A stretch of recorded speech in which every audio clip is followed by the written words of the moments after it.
merci à toutes et à tous d'être là. Un remerciement aux associations qui sont avec nous. Addiction France, représentée par Bernard Basset, France Asso Santé, représentée par Gérard Raymond, et leurs délégations respectives. Merci aux intervenants qui ont vraiment, voilà, c'est un grand merci d'accepter aussi de venir apporter leur témoignage, leur expérience. Amélie Deloche et Jérôme Thomas, merci beaucoup à tous les deux. Merci aux collègues qui sont là, Richard Ramos, député co-signataire, député du Modem co-signataire de la proposition de loi. Et merci à Karine Lebon, députée de la Réunion du groupe GDR, qui est avec nous en visio. Donc ça c'est super. Et puis merci à la presse de s'être déplacée pour venir parler de ce sujet, malgré une actualité chargée. Sur le déroulement, je vous propose de laisser dans un premier temps la parole aux associations qui vont nous expliquer un petit peu le constat, le général, les travaux que vous avez menés, qui ont permis d'établir ce constat-là. Ensuite, laisser la parole à Amélie et Jérôme qui vont nous parler de leurs initiatives et de leurs témoignages, de leur expérience sur le sujet et sur l'alcool. Et puis ensuite, avec Richard, Karine et moi, vous expliquer en gros quelles solutions on essaie d'apporter avec cette proposition de loi que nous avons déposée. Et ça devrait nous laisser, si on est à peu près compact dans nos prises de parole, on s'en tient chacun à nos 5 minutes, ça devrait nous laisser le temps aussi de répondre à vos questions et d'apporter des précisions si besoin. Donc du coup, sans plus tarder, je vous propose de laisser la parole à Bernard, c'est vous qui commencez. Allez, à Bernard Basset pour Addiction France. Merci monsieur le député, merci à la représentation nationale de nous inviter sur ce sujet. Alors c'est vrai que nous, on a beaucoup investi ce thème de la promotion de l'alcool sur les réseaux sociaux et en particulier grâce à un financement particulier sur un projet du Fonds national de lutte contre les addictions qui nous a permis d'observer la présence de la publicité alcool sur l'ensemble des réseaux sociaux. Alors c'est une étude qu'on a menée pendant 3 ans pour d'une part observer, d'une part s'en servir évidemment pour faire connaître le sujet et puis pour sensibiliser la sphère publique, les décideurs et évidemment on remercie la représentation nationale de s'y intéresser. Alors pendant 3 ans, on a observé quand même nous-mêmes 11 300 publicités alcool. 11 300 publicités alcool, il y en a beaucoup plus, bien entendu. C'est ça que nous, avec nos faibles moyens, nous avons pu relever.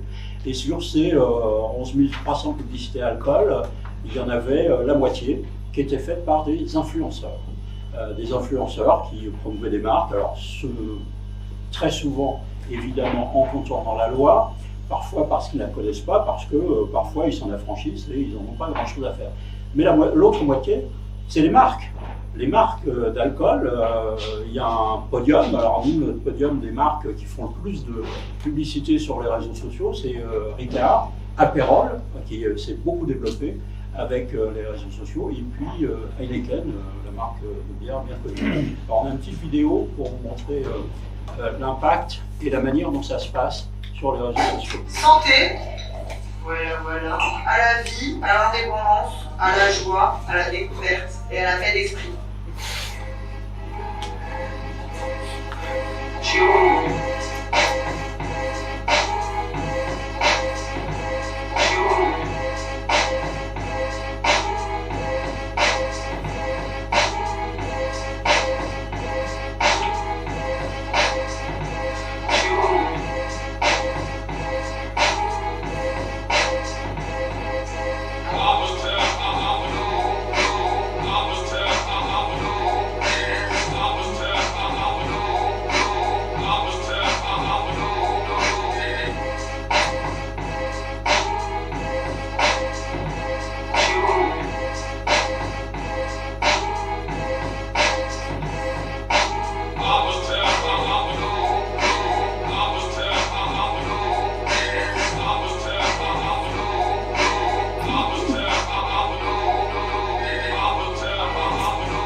tu les vois vite, hop, hop, hop, hop, et là, sans réfléchir, passe un petit mot, comme ça, il va te donner la bonne réponse. Attends, ça fait un assemblage en bouchon solaire.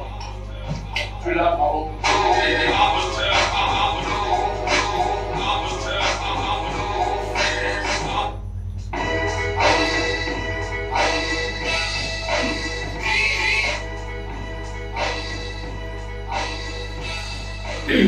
Alors, comme vous le voyez, ces publicités sont bien faites, très impactantes, sont destinées aux jeunes. C'est les jeunes qui sont en situation et qui boivent.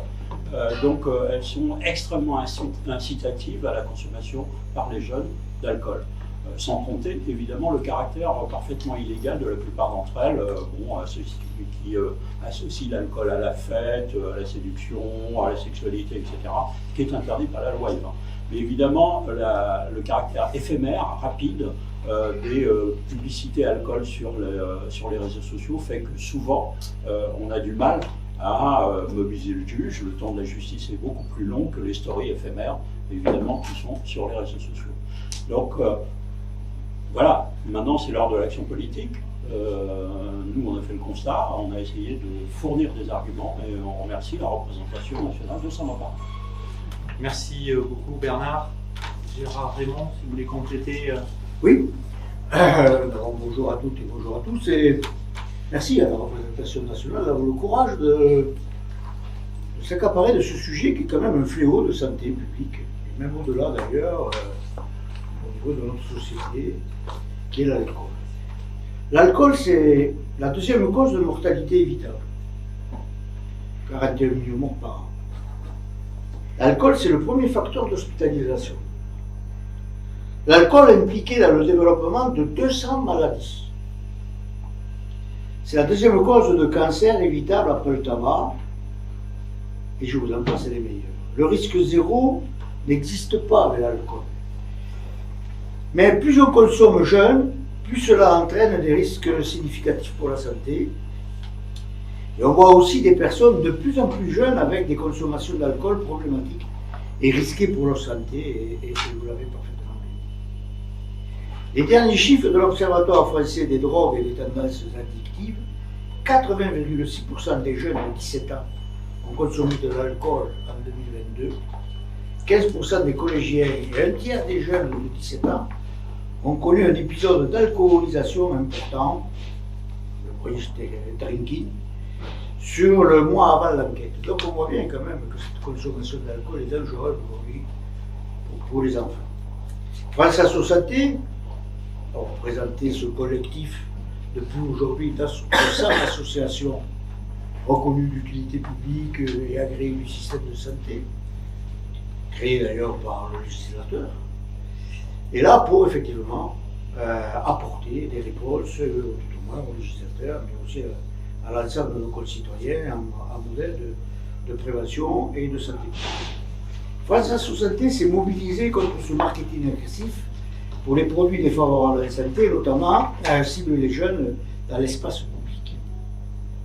Le lien entre l'exposition à la publicité et l'augmentation de la consommation d'alcool est bien déterminé dans la littérature scientifique française et internationale. Malgré le cadre réglementaire existant, petit à petit, on est beaucoup revenu sur cette fameuse loi Evin, les industriels investissent massivement dans des stratégies publicitaires ciblant les jeunes. France Asso Santé et les associations mobilisées de son réseau ont par exemple documenté le matraquage publicitaire pour l'alcool dans le métro par des affichages massifs de publicités visuellement très attractives pour des alcools forts dans des stations desservant des établissements scolaires et plus largement dans l'espace public près des écoles, des parcs, des centres sportifs.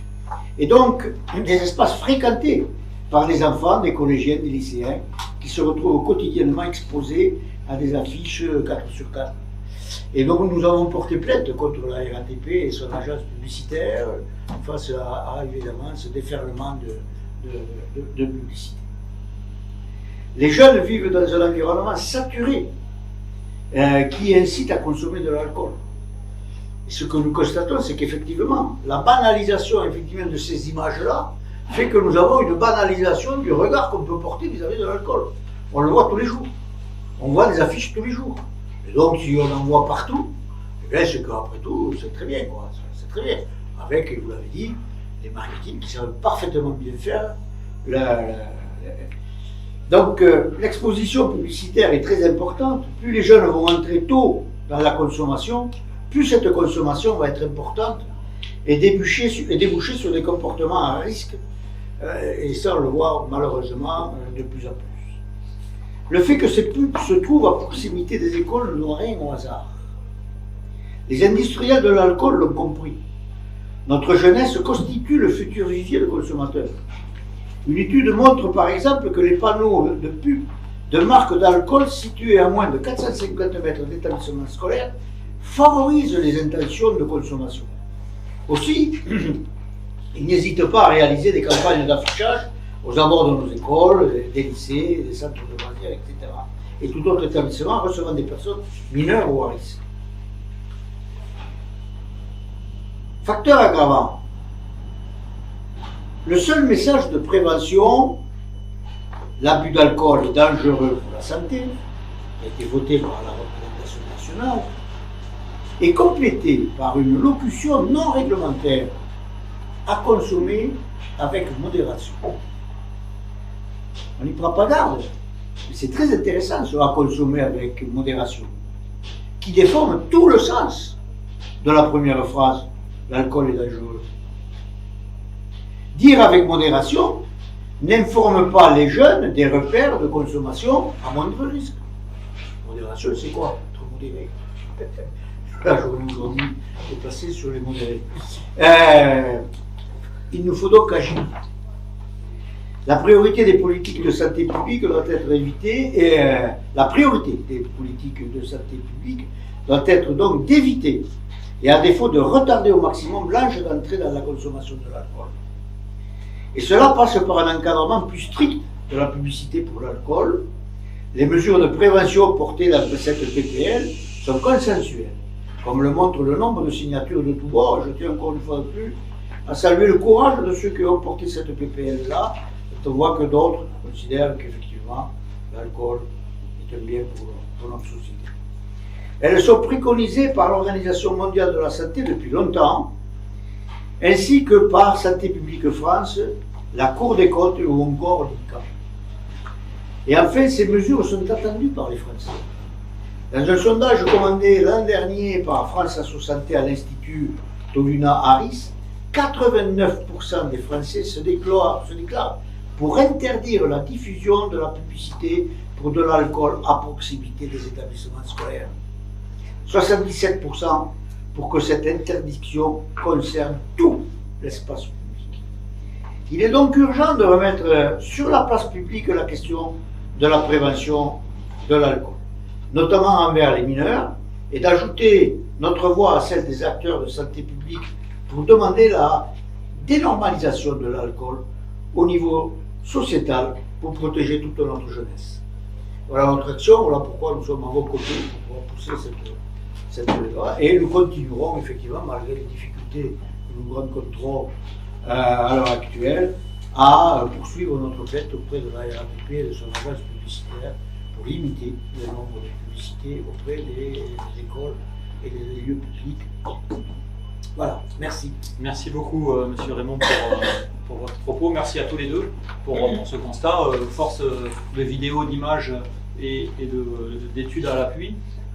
Du coup, ce que je vous propose, c'est d'écouter maintenant Amélie Deloche, qui est cofondatrice de Paye ton influence, justement parce qu'on a parlé quand même beaucoup de cette question des influenceurs. On parlera de ce registre après, de la réponse que l'on y apporte, pour que vous nous expliquiez un petit peu la genèse de votre initiative, et puis après on écoutera Jérôme sur son expérience personnelle. Bonjour à tous, merci beaucoup de me recevoir aujourd'hui. Donc aujourd'hui, je représente le collectif Paye ton influence. Paye ton influence, c'est un collectif bénévole qui a été fondé en décembre 2021 avec pour objectif d'aller alerter sur les pratiques anti-écologiques des influenceurs, que ce soit en termes de placement de produits, en termes de mode de vie mis en avant. Paye ton influence, il est né d'un constat qui est que les influenceurs aujourd'hui, ils ont un pouvoir démentiel dans la société, notamment auprès de leur audience, qu'ils ont la capacité d'être des leaders d'opinion, d'être des personnalités de confiance auprès de leur audience, et donc ils ont la capacité d'aller orienter les normes sociales, les comportements de consommation, les modes de vie des gens qui les suivent concrètement. Les gens qui suivent les influenceurs aujourd'hui, c'est particulièrement les jeunes générations. 85% des 15-25 ans suivent des influenceurs au quotidien. Et donc nous, on est vraiment venus ici en se disant, en fait, il y a voilà, ce pouvoir grandissant des influenceurs sur la société et notamment sur notre génération, et un enjeu d'aller un peu les alerter sur les questions, particulièrement sur les questions écologiques. Finalement, on a commencé à pas mal se renseigner sur tout le cadre qui pouvait exister pour justement encadrer le secteur de l'influence marketing. Notre travail s'est particulièrement porté sur les réseaux sociaux, notamment avec la création d'un compte Instagram qui avait pour objectif d'aller sensibiliser sur l'impact des partenariats des influenceurs sur leur audience, mais aussi aller essayer d'interpeller les influenceurs, les agences d'influenceurs et les marques qui finalement ne respecteraient pas le cadre éthique ou le cadre réglementaire. Et en fait, très rapidement, dès 2022, on a commencé à s'intéresser de la question de la promotion de l'alcool parce que c'était des choses qu'on voyait de plus en plus sur les réseaux. Et étant donné qu'on était aussi renseigné sur le cadre réglementaire qui devait être respecté, notamment la loi E20 et l'ensemble des réglementations sur la publicité qui devaient être respectées par l'influence marketing, on s'est rendu compte que c'était pas le cas, et notamment encore moins sur l'alcool. Je vais citer un premier exemple. Donc en 2022, il y a une grosse marque d'alcool qui a invité une dizaine d'influenceurs, notamment une très grosse influenceuse à plus de 3 millions d'abonnés, à un voyage presse, donc un voyage presse aux États-Unis qui était assez, on va dire, qui respectait tous les codes du voyage presse qui donnait envie à l'audience concrètement. Et durant ce voyage presse, on a vu que les influenceurs, ils prenaient beaucoup de stories avec les bouteilles d'alcool, qui taguaient la marque sur les stories. Donc les stories étaient prises dans des moments de fête particulièrement, ou alors ils taguaient l'alcool dans des activités qui étaient extrêmement attractives. Et c'est là où on s'est dit, ah oui, là il y a vraiment un problème. Et donc on a fait des stories à travers notre compte Paye son influence. On a dénoncé les créateurs et la marque. Et la marque nous a répondu, on l'a d'ailleurs rencontrée, en fait en discutant avec elle, elle nous a dit concrètement que, étant donné que c'était un voyage presse et que les influenceurs n'étaient pas rémunérés, donc c'était pas une collaboration commerciale, ils estimaient que c'était pas forcément un problème qu'ils ne respectent pas directement la loi E20.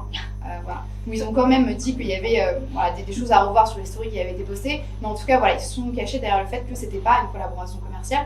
Et d'ailleurs, c'est ce qui a été beaucoup pointé dans le rapport d'Addiction France, le fait que concrètement, les marques d'alcool aujourd'hui, elles voient en l'influence un Eldorado. Pourquoi ? Parce qu'elles savent qu'elles ne peuvent pas collaborer avec des célébrités pour mettre en avant leurs produits. Les influenceurs n'étant pas considérés comme célébrités, elles passent par les influenceurs aujourd'hui pour finalement aller d'ailleurs contourner la loi E20 de plus en plus. Et donc il y a cet exemple avec une grosse marque d'alcool. On a vu aussi d'ailleurs que j'avais signalé à Addiction France. Depuis, il y a eu aussi des gros influenceurs qui ont créé des marques d'alcool. Pareil, on avait signalé avec Addiction France.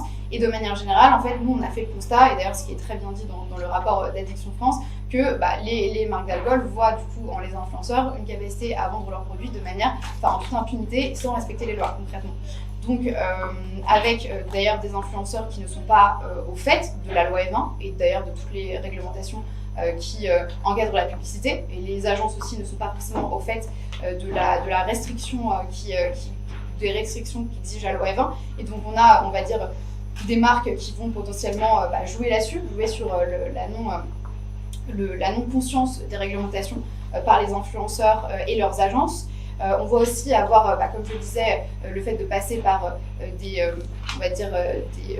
créations de contenu détournées, donc comme des voyages presse où les influenceurs ne sont pas directement payés, ou alors des événements presse, c'est-à-dire que la marque va inviter des influenceurs à un événement, souvent ça va être une soirée par exemple, où il va y avoir des logos de la marque partout, et donc les influenceurs, quand ils vont prendre leurs photos, il va y avoir le logo de la marque, mais c'est pas directement une collaboration commerciale.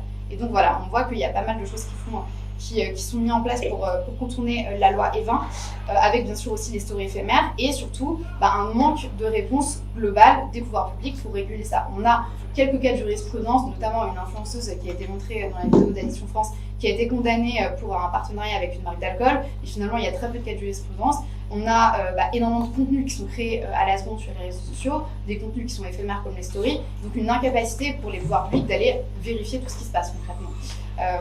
et une incapacité et aussi un échec de l'autorégulation aussi sur ces questions-là, qui fait que malgré le certificat de l'influence responsable de la RPP par exemple, on voit qu'il y a des influenceurs, même s'ils ont passé le certificat, derrière ils vont ne pas respecter la loi Evin. C'est d'ailleurs ce qui est dit aussi dans le dernier rapport d'Addiction France. Et donc suite à, on va dire le constat global, c'est que il y a un enjeu vraiment aujourd'hui à aller interdire, pour moi complètement, la promotion de l'alcool par les influenceurs sur les réseaux sociaux, parce qu'il y a une incapacité globale à aller encadrer le secteur, et surtout une méconnaissance aujourd'hui des lois de la part des acteurs du secteur, que sont les influenceurs, les agences et même les agences de communication qui travaillent avec eux.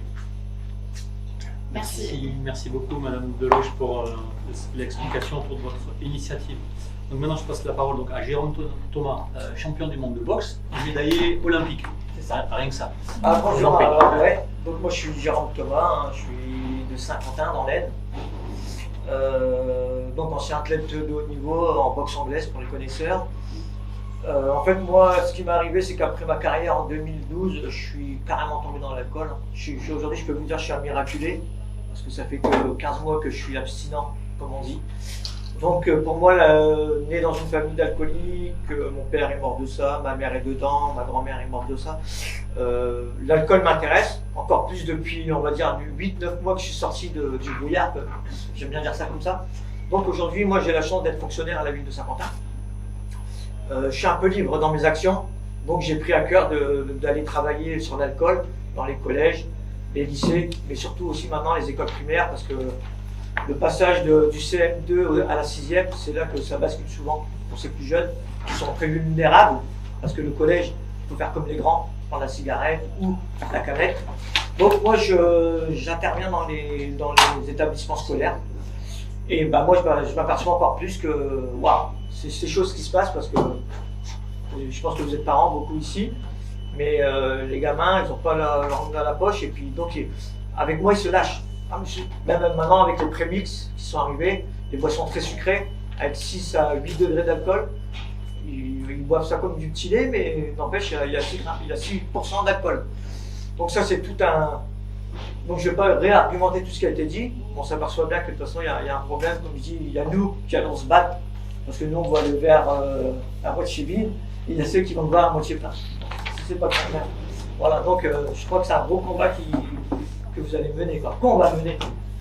En tout cas, merci beaucoup d'être avec nous, d'avoir répondu à l'appel, et bravo pour votre engagement auprès des plus jeunes. Vous dites aussi le glissement sur les générations les plus jeunes. Du coup, merci à vous quatre. Ce que je vous propose, c'est que vous expliquez un petit peu la genèse de notre proposition de loi, en gros qui se passe en 2 temps. Karine Lebon avait travaillé sur une proposition de loi pour encadrer les influenceurs lors de la législature précédente. Moi, de mon côté, j'avais travaillé sur l'interdiction de la publicité dans l'espace public pour l'alcool, et puis finalement, on s'est aperçu qu'on avait fait chacun de notre côté, et qu'au moment de réactualiser cette proposition de loi, nos propositions de loi dans la nouvelle législature, on a dit en fait c'est complémentaire, c'est indissociable aussi, donc fusionnons et déposons cette proposition de loi qui englobe tous ces aspects-là. Cette proposition de loi, elle s'inscrit dans une temporalité de long terme, parce que comme l'a dit Gérard Raymond, on n'arrêtera pas la bataille, on continuera à la mener. Une temporalité de long terme, mais aussi une temporalité d'actualité. Et notamment l'actualité qui pour nous est intéressante, c'est on sort du fameux Dry January, on en parlait avec Bernard Basset, qui est quand même un moment aussi où on parle de cette consommation d'alcool. Donc nous, c'était important d'arriver à ce moment-là à discuter et à proposer cette proposition de loi. Et puis surtout l'actualité, j'allais dire parlementaire, qui veut que la semaine prochaine, le 11 février exactement, sera discuté en conférence des présidents des textes qui seront proposés à l'ordre du jour des semaines de l'Assemblée, la semaine de l'Assemblée du 10 mars.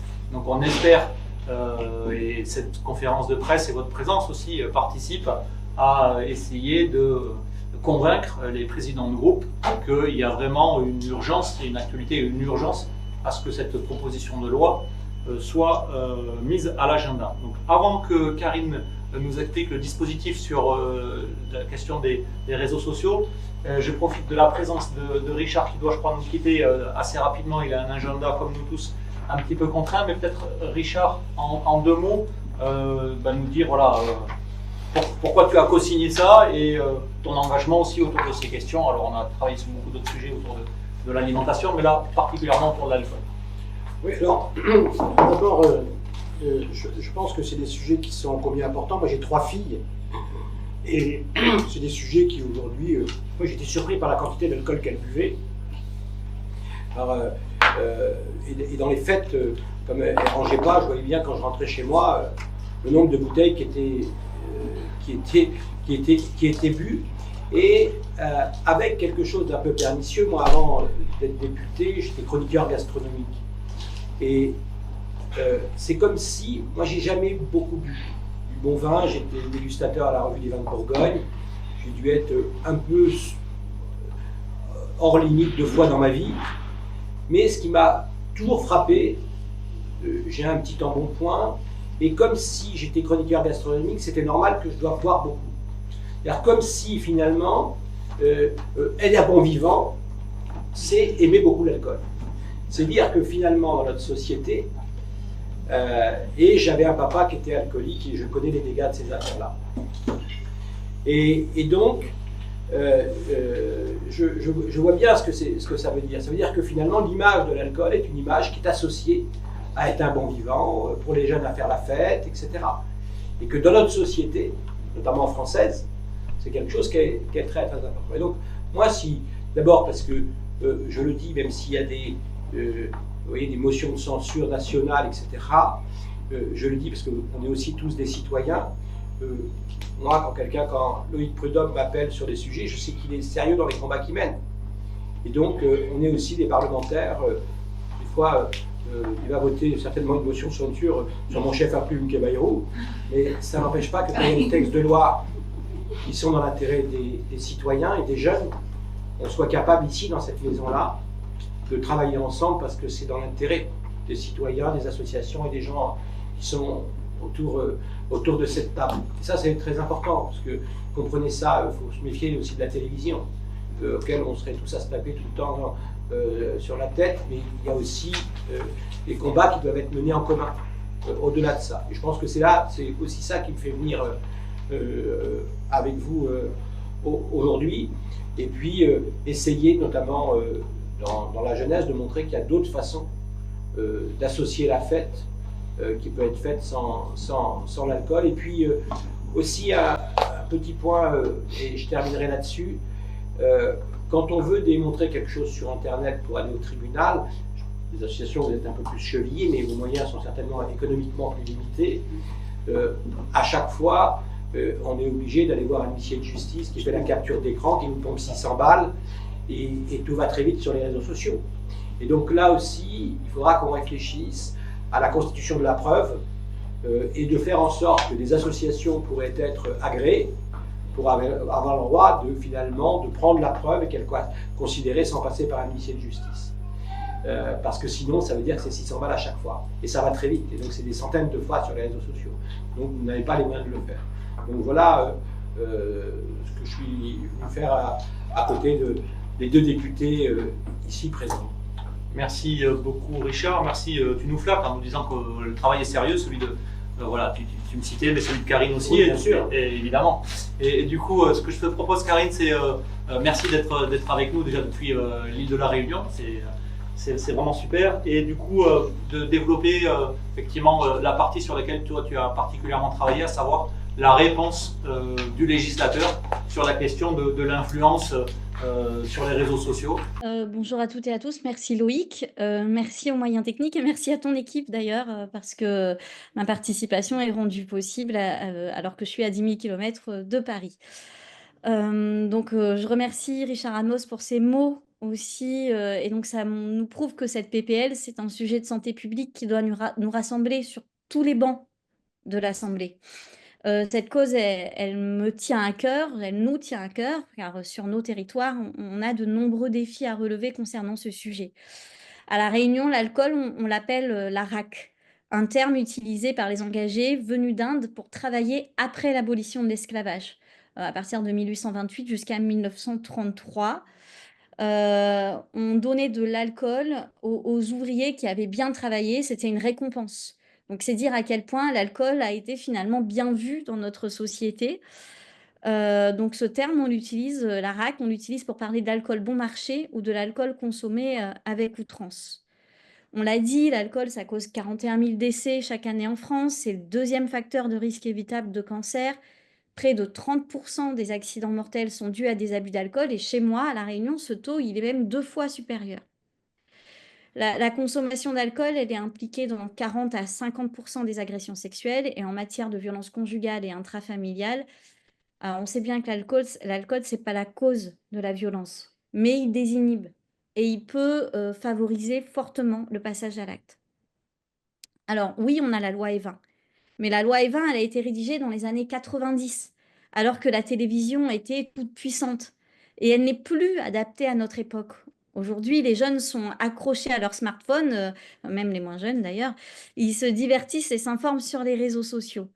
Les alcooliers et les influenceurs, ils trouvent sans cesse des parades pour contourner les évolutions spécifiques concernant la publicité de l'alcool sur Internet. Ça a été dit, ça a été très bien dit juste avant. Les jeunes sont influencés grâce à des techniques marketing et à des algorithmes spécifiques qui sont, spécifiques à ces nouveaux médias. D'une part, les marques collaborent avec des influenceurs pour présenter la consommation d'alcool auprès d'une communauté engagée. Et d'autre part, les marques sponsorisent les publicités afin qu'elles apparaissent en masse sur les écrans des utilisateurs sans qu'ils ne l'aient demandé.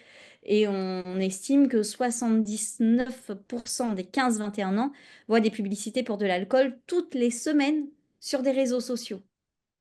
Or, on sait que consommer de l'alcool avant 22 ans peut causer des dommages irréversibles. Les neurosciences établissent l'âge de fin de maturation du cerveau entre 22 et 24 ans. Et c'est aussi pour ça que nous, on pense que la sensibilisation et la prévention doivent donc se faire principalement en direction des jeunes. Et c'est pour ça qu'on a voulu parler aussi fortement de ces influenceurs. Et vous l'avez noté, vous le savez, notre marge de manœuvre, elle est très limitée. Parce qu'en face, il y a le puissant lobby des alcooliers. Et je pense que là, c'est quand même le moment où on peut se féliciter d'avoir réussi à rassembler au-delà de nos rangs, puisqu'on a réussi à faire co-signer cette proposition de loi par de nombreux collègues députés sur tous les bancs, de tous les groupes, donc hors extrême droite, y compris par l'actuel ministre de la Santé, Yannick Neuder. Et donc, on espère que nos collègues de tous les groupes mettront cette proposition de loi dans leur priorité mardi pour qu'elle soit discutée à la prochaine semaine de l'Assemblée. Loïc l'a dit, c'est la semaine du 10 mars. En fait, nous aurions aimé pouvoir vous dire le résultat de la conférence des présidents qui avait prévu ce sujet à son ordre du jour d'hier. Mais vous comprenez que, vu l'actualité à l'Assemblée, l'ordre du jour a été légèrement modifié. Pour terminer, moi, je dirais simplement que nous considérons que les intérêts économiques, quels qu'ils soient, ne peuvent pas être plus importants que la santé de nos jeunes. Il est donc nécessaire de compléter les mesures de protection des mineurs prévues par le Code de la santé publique et il est également nécessaire que nos collègues députés nous rejoignent dans cette lutte. Je vous remercie. Merci beaucoup Karine pour ton intervention. Voilà, donc on comprend bien qu'effectivement la loi E20 à l'époque, Internet n'existait pas, donc cet article premier de notre proposition travaillé par Karine et son équipe vise à répondre à cette évolution des médias. Moi, j'ai rajouté dans le deuxième article la question dont on parlait tout à l'heure, les publicités dans les couloirs du métro, à proximité des collèges, des lycées, où là ça fleurit et c'est pas par hasard que ces endroits-là sont affichés avec des publicités pour l'alcool. C'est bien parce qu'il y a un public qui est réceptif et comme le disait Jérôme Thomas, voilà, on sait que c'est des gens qui sont manipulables aussi à ces âges-là et qu'on peut convaincre facilement. Donc moi, ma proposition, ma disposition, c'est de dire à 250 mètres autour des établissements sensibles, à savoir les établissements scolaires, mais aussi tout ce qui est établissements médico-éducatifs ou les endroits de loisirs de nos jeunes, les gymnases, les terrains de sport, ben là en fait on préserve des zones où ils ne sont pas matraqués par des messages pour consommer de l'alcool. Et ça vise explicitement, là pour le coup la loi E20 elle existait, mais elle a été considérablement affaiblie, je vais dire assouplie, non c'est affaiblie notamment après 1994. En 1994, l'interdiction, elle était partout sur l'affichage, sauf dans des endroits de production vitivinicole. Donc voilà, ça c'était déjà, j'allais dire, une petite exception. Mais après 1994, l'affichage, c'était autorisé, ça a été autorisé partout. Et donc on a commencé ce détricotage de la loi Evin en 1994. Et depuis, effectivement, le législateur semble se satisfaire, ce que disait Karine, que notre jeunesse, sa santé, passe après les intérêts des grands alcooliers. Parce qu'aujourd'hui, ce dont on parle, effectivement, c'est des grands groupes.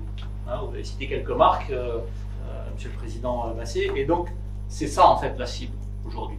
Donc l'article 1 sur les influenceurs vise à effectivement responsabiliser les influenceurs, à leur interdire ça. Moi, dans l'article 2, je vise spécifiquement la responsabilité aussi des alcooliers qui se sentent tout puissants et tout permis sur les publicités dans l'espace public. Donc voilà en quelques mots ce que l'on pouvait nous résumer de notre proposition de loi. Ce que je vous propose, pour ne pas allonger trop notre prise de parole, je pense qu'on a déjà fait un tour assez complet, c'est voilà, vous laisser la parole, vous qui représentez là aujourd'hui différents médias, répondre à vos questions qui peuvent s'adresser à n'importe lequel d'entre nous en fonction du sujet. Et il nous reste un bon quart d'heure, donc allez-y. Qui démarre. Question pour LCP maintenant. Je peux, dans la PPL, vous parlez de pub et propagande indirecte. Qu'est-ce que vous entendez par là? Parce que je rebondis sur l'exemple qui a été donné tout à l'heure de la vidéo de McFly et Carlito, où en fait ils parlent pas directement d'une marque, mais ils font un test de différents vins ou différents champagnes. Donc on parle, on ne met pas directement quelqu'un en particulier. Je sais qu'aussi de plus en plus maintenant on disait ah oui mais on met la mention l'alcool est à consommer avec modération. Qu'est-ce qui est concerné par la vous entendez par là? Tu veux répondre, Karine, sur la propagande? Tu as entendu la question? Oui, j'ai entendu, mais excuse-moi un instant, je suis un peu prise. Un petit souci chez moi, donc je te laisse répondre, je complète. Ok, ça marche. Donc après, je pense que Bernard Basset me disait aussi que le juriste d'Addiction France pouvait répondre. En gros, moi je vais le résumer, c'est en fait c'est le placement de produit, quoi, ce qu'on appelle le placement de produit dans le cinéma, et qui là en termes d'influenceur, c'est je fais pas de la pub, mais pendant que je te parle du dernier film, je ne sais quoi, qui vient de sortir, je me sers un coup et j'ai l'air content de pouvoir parler en même temps de me servir d'alcool. Mais si vous voulez compléter sur la partie plus juridique du coup et apporter un éclairage. Ouais, depuis 1991, la loi Evin, elle évoque la propagande et la publicité indirecte. 3 éléments, tout ça pour englober simplement le fait d'évoquer l'alcool sur quel que soit le moyen de communication choisi. En l'espèce, c'est sur les réseaux sociaux. C'est cette terminologie qui a été reprise, à juste titre, parce qu'elle est efficace et concerne et englobe tous les contenus qui évoquent l'alcool, qui est la preuve d'un partenariat ou qui n'en est pas. Puisqu'on voit bien que la difficulté avec les possibilités de contourner, c'est que on fait appel à un influenceur, mais il y a un contrat, il n'y a pas de contrat, on sait pas qui a signé. La loi Evin, elle est prévue pour ça depuis 91, mais en fait depuis bien avant. Enfin, la réflexion, elle date d'avant 91, puisque l'observation de l'alcool, c'est très ancien. Et donc voilà, c'est très très vaste, et c'est cette rédaction qui a été reprise. Ok, très bien. Tu veux rajouter quelque chose, Karine? Oui, dire que en fait, on parle très peu de publicité en fait sur les réseaux sociaux, on parle de partenariat et c'est ça qui rend les choses dangereuses, c'est quand on parle de partenariat finalement on sort un peu du cadre et nous on veut faire à nouveau rentrer ça dans le cadre et puis, dire que cette proposition de loi aussi, elle vise aussi les marques d'alcool et pas seulement les boissons, alcooliques. C'est-à-dire que parfois on va, faire passer aussi, des publicités pour, de la bière sans alcool, heu, en fait avec pour objectif d'amener le consommateur vers cette marque en particulier et c'est un premier pas vers l'alcool qui est franchi. Ok, super, merci. Une autre question? Oui, juste pour compléter, je pense qu'il était évoqué dans la vidéo de McFly Carito le fait qu'il buvait du vin rouge mais sans citer de vignoble, de château. C'était juste le fait qu'il buvait en fait sans qu'il y ait de partenariat. Là, c'est plus difficile à cibler parce qu'en fait, il fait la publicité juste d'un produit mais pas d'une marque en tant que telle, quoi. Alors, effectivement, après, sous le poids de l'alcool, quoi. Du juriste, voilà, c'est alcool en général, effectivement. Après, là précisément, dans notre proposition de loi, la question des influenceurs qui seraient sur la question des produits. Alors, on essaie de contourner aussi quelques difficultés, culturelles et de lobby viticole en France. On a exclu explicitement la question du vin du champ parce que, en discussion avec des associations, on a dit on va se concentrer déjà sur la grande majorité des publicités, et donc les grands groupes alcooliers, et puis on va laisser de côté la question du vin. Et puis, si je peux compléter là-dessus, et puis on ne vise pas les influenceurs spécialisés en œnologie, par exemple. Parce que eux, leur cible, ce ne sont pas les jeunes. Ils ne passent pas par des publicités détournées pour finalement promouvoir l'alcool. Ils sont spécifiquement, leur activité est spécifiquement dédiée à cette activité-là. Et je pense que les jeunes, ça ne les intéresse pas forcément de voir ce qu'un influenceur spécialisé a à dire sur le sujet. Merci, Karine. D'autres questions? Juste, oui, c'est pas banal que, avant de devenir ministre, le ministre de la Santé du coup ait signé cette... C'est pas banal. Est-ce que vous avez eu depuis sa nomination un retour sur le fait qu'il est toujours en soutien, j'imagine, mais en tout cas qu'il est prêt à être actif sur cette question au poste qu'il occupe? Alors, moi j'ai relancé, j'ai eu contact avec son cabinet pas plus tard que la semaine dernière, et on espère avoir une audience rapidement pour... Bon, son cabinet m'a assuré qu'effectivement il était toujours attentif et vraiment, actif sur ces sujets-là. Donc maintenant, il y a le discours, il y a la preuve, c'est comme toujours, hein, il y a l'amour et l'épreuve d'amour, donc voilà, il y a la lutte et l'épreuve de la lutte. Donc là, on va essayer d'avoir l'épreuve de la lutte dans les prochains jours avec le cabinet et le ministre Noder. On ne lâche pas, avec nos propres contacts personnels, on fait aussi du lobbying pour qu'il ait bien en tête qu'il doit recevoir prochainement. Vous parlez des sanctions pécuniaires à l'article 3 qui ne sont pas dissuasives. Est-ce que vous pouvez préciser quelles sont-elles et ce que vous aimeriez voir? Alors elles sont précisées dans le dispositif. On parle notamment d'amendes qui étaient à 75 000 € et que l'on veut porter à 300 000. Je le reprends, voilà. Et donc voilà, en fait, c'est le montant, hein, c'est l'article 3, il est en page 11, je crois, de la proposition de loi, pas la fin, la dernière page. Donc voilà, c'est aussi pour dire que on voit comment ça se monnaie aussi aujourd'hui. Des influenceurs avec des millions de followers, c'est des gros contrats qui peuvent rapporter beaucoup d'argent. Et finalement, c'est ce que nous ont rapporté aussi les associations. 75 000 € dans cette espèce de marché qui explose, ça devenait finalement assez peu dissuasif et que parfois même, on le voit dans notre domaine, mais quand il coûte moins cher finalement de payer l'amende que les gains que ça rapporte au niveau commercial, on paye l'amende. Donc là, bon, moi je pense déjà 300 000, on aurait pu aller au-delà, mais ça commence déjà à piquer un petit peu. Et juste combien de députés sont... Alors, j'avais en mémoire le dernier chiffre, 124 députés de 9 groupes différents, avec des proportions et des répartitions différentes selon les groupes, mais voilà. 125, exactement, à l'heure où on se parle. Oui, c'était ça, il y a eu une nouvelle signature cette semaine. Voilà. Merci pour la mise à jour, du coup j'étais resté au chiffre précédent. Très. Ouais. Après, on n'a pas ressollicité. Une fois qu'on a eu, nous, l'objectif qu'on avait avec Karine, c'était de dire il faut qu'on ait tout l'arc politique de la représentation nationale.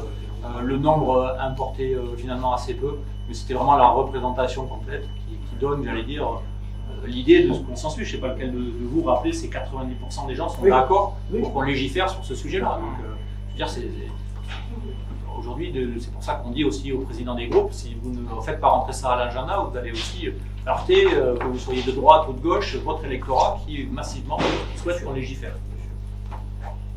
Et les députés du RN, vous n'avez pas souhaité qu'ils s'y associent ou c'était eux qui ne souhaitaient pas s'y associer? Non, avec Karine Lebon, c'était un choix délibéré de ne pas solliciter le Rassemblement national. Ni d'ailleurs le groupe de Éric Ciotti. Donc c'est pour ça que je vous ai parlé je vous ai dit hors extrême droite tout à l'heure dans ma présentation. En fait, pour qu'un texte réunisse les critères d'une semaine transpartisane, il faut qu'il réunisse, il me semble, 68 signatures avec 11 signatures du groupe majoritaire. Hein, c'est ça, Loïc, hein, je ne dis pas de bêtises. Et donc, il nous fallait absolument ces signatures. On les a eues un peu, on a eu beaucoup plus que ce qui était nécessaire, mais ce qu'il nous fallait vraiment, c'était des signatures de tous les bancs, parce que une proposition de loi uniquement signée par le Nouveau Front Populaire, finalement, a très peu de chances, d'ailleurs ne réunit pas les critères pour être discutée en semaine transpartisane de l'Assemblée. Elsa Cavallini que choisir. Vous avez évoqué la difficulté à contrôler, à prendre en flagrant délit toutes ces stories, par exemple. Quels vont être les moyens alloués pour pouvoir... Excellente question. On va déjà essayer d'avoir un cadre législatif et après, c'est toujours la question des moyens, notamment à la DGCCRF. Après, en tout cas, il y a cette question qui est aussi de pouvoir identifier les influenceurs, ces stories, pour signaler rapidement et tenter de faire appliquer la loi. Mais il faut déjà qu'il y ait un cadre législatif qui existe. Donc voilà, à chaque jour suffit sa peine. On va essayer déjà de définir le cadre légal et après on s'attaquera effectivement aux moyens pour le faire respecter. Richard Ramos évoquait une piste de dire il faudrait peut-être agréer des associations d'utilité publique pour qu'elles se passent d'huissier sur les constats. Je trouve que l'idée est certes iconoclaste, mais elle est intéressante. Donc à rediscuter, ça me semble effectivement poser quelques problèmes, mais il n'y a pas de problème auquel on ne sait pas apporter de solution. Donc, il n'y a pas besoin de légiférer pour ça. Je vous dis, il n'y a pas de problème auquel on ne sait pas apporter de solution. Il faudra voir où est la solution, si elle est d'un cadre réglementaire ou si elle est d'un cadre plus législatif où il faut à nouveau légiférer. Mais voilà, je pense que si on se met un petit peu tous à réfléchir, on peut peut-être trouver des solutions. Je ne sais pas si vous avez une réponse. Oui, c'est aussi peut-être de clarifier le cadre législatif, parce qu'aujourd'hui les influenceurs, ils ne sont pas très au clair en fait avec la loi E20. La loi qui régule l'activité des influenceurs, elle a rappelé que la loi E20, elle s'applique aux influenceurs, mais concrètement, qu'est-ce que ça veut dire? Les influenceurs ne savent pas trop. Dans le cadre des collaborations commerciales qu'ils peuvent avoir avec les marques, ils peuvent parfois être mal informés par les services juridiques de la marque qui leur assurent que la publication est conforme au cadre de la loi E20, alors que nous, on les a contactés pour leur dire qu'au contraire, ils n'étaient pas conformes à la loi E20. Et donc, avec cette interdiction, on clarifie le fait qu'on ne peut pas, en tant qu'influenceur, faire de la promotion de l'alcool sur les réseaux sociaux, ce qui va réduire quand même une masse des contenus qui aujourd'hui est absolument incontrôlable. Et il faudra ensuite bien pouvoir contrôler ce qui reste, mais on estime que la masse des contenus va être fortement réduite, qui facilitera notre travail, nous, à Addiction France, de repérage et d'action en justice. Alors si en plus on peut se passer d'un commissaire de justice, ça sera encore mieux, parce qu'effectivement, dans le cadre des stories, des contenus éphémères, on est absolument en incapacité de contacter un huissier pour que dans les 24 heures, il ait fait le constat et qu'on puisse avoir ces éléments de preuve pour la justice. Après, l'objectif de cette proposition de loi, c'était vraiment de créer un cadre, comme ça vient d'être dit. Et puis, on n'a pas toujours les moyens, en tant que député, de prévoir les moyens ad hoc, par exemple, à la DGCCRF. Voilà. Donc, c'est vrai qu'il appartiendra ensuite aux services de l'État de dimensionner leurs services en fonction des actions qu'ils ont à mener. Mais nous, notre objectif, c'était vraiment de créer ce cadre, qu'il soit beaucoup plus clair, pour qu'il puisse être suivi maintenant, pour qu'aucun influenceur ne puisse dire aujourd'hui j'étais pas au courant, j'ai pas compris, il y a un flou, etc. etc. effectivement. Monsieur Raymond, vous voulez rajouter quelque chose? Juste pour rebondir, au-delà du cadre, il faut aussi que la plainte puisse se poursuivre. Je vous ai dit qu'on avait porté plainte contre la RATP. C'est la deuxième plainte qu'on porte qui a été classée. Et bien, on va recontinuer, on va reposer encore à notre pouvoir. Parce qu'en plus des cadres législatifs, on a peut-être aussi parfois des visions qui ne sont pas tout à fait favorables à ce genre de plainte. C'est parfois un peu le pot de terre, contre le pot de fer. Et donc, on continuera effectivement à solliciter la RATP sur ce sujet. Très bien. Est-ce qu'il y a d'autres questions côté de la presse? Non. Super. Écoutez, merci beaucoup à toutes et à tous. Je ne sais pas si Madame Deloche, Monsieur Thomas, vous vouliez rajouter quelque chose? Non, c'est bon, tout a été dit, super. Écoutez, merci encore de vous être déplacés, merci aux associations, merci à tous les deux, merci à la presse, et la bataille continue.